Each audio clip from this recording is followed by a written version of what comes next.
बेदनी बुग्याल से निकलते ही सामने त्रिशूल पर्वत दिख रहा है। त्रिशूल पर्वत को लेकर कहते हैं कि ये पर्वत अगर आपको दिख गया तो समझिए कि आप रूपकुंड तक पहुंच जाएंगे।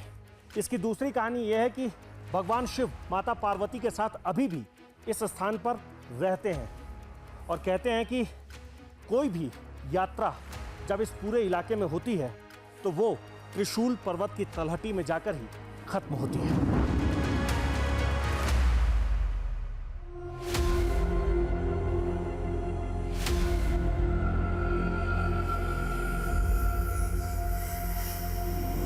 इस पर्वत को भगवान शिव के त्रिशूल का रूप माना जाता है, जिसके साए तले उस सरोवर की गुत्थी सालों से अनसुलझी पड़ी है।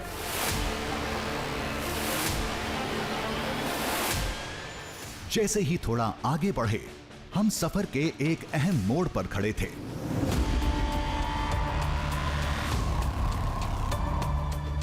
कहते हैं कभी यहां से कैलाश पर्वत का रास्ता जाता था। सतयुग में लोग इसी मार्ग से महादेव के दर्शन करने जाते थे।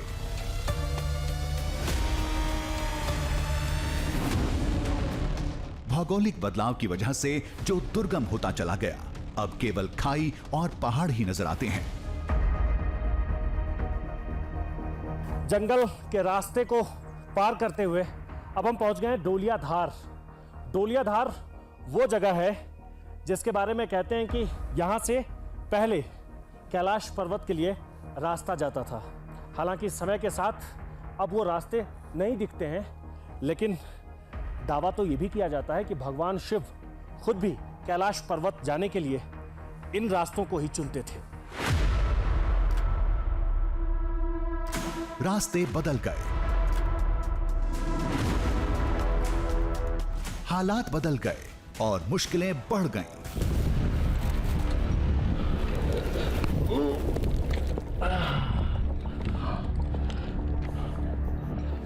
अब चट्टान और पत्थरों की कठोर दुनिया में थे, जिसे पार करके हम उस कुंड तक पहुंचेंगे। जहां गहराई में मछलियां नहीं, इंसानी अस्थियां पाई जाती हैं, जिसके रहस्य को सुलझाने की जिद हमने ठान रखी थी।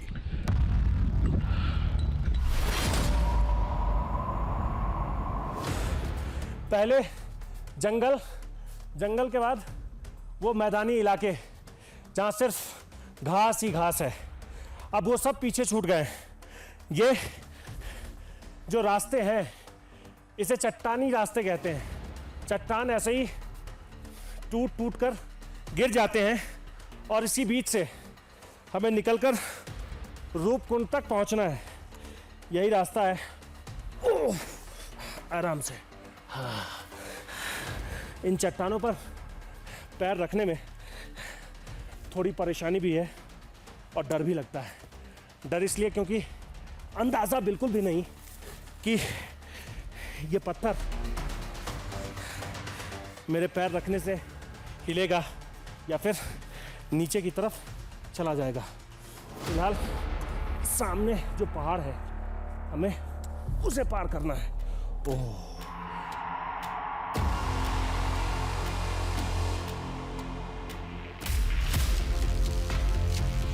जिद और कुंड के बीच फासला घटता जा रहा था। चुनौतियां बढ़ती जा रही थी। तापमान गिर चुका था।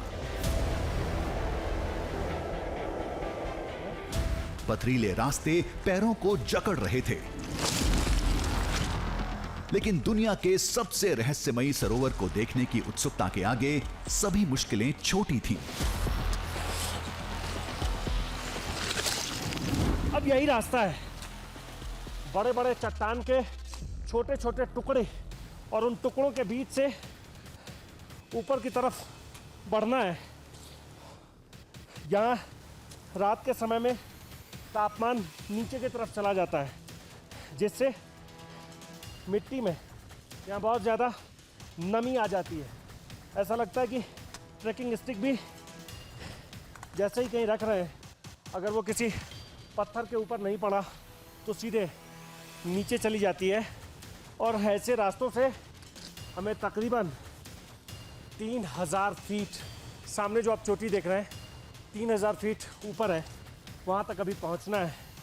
वहाँ पहुँचने के बाद 500 मीटर का और रास्ता बचेगा, तब हम रूपकुंड तक पहुँच पाएंगे।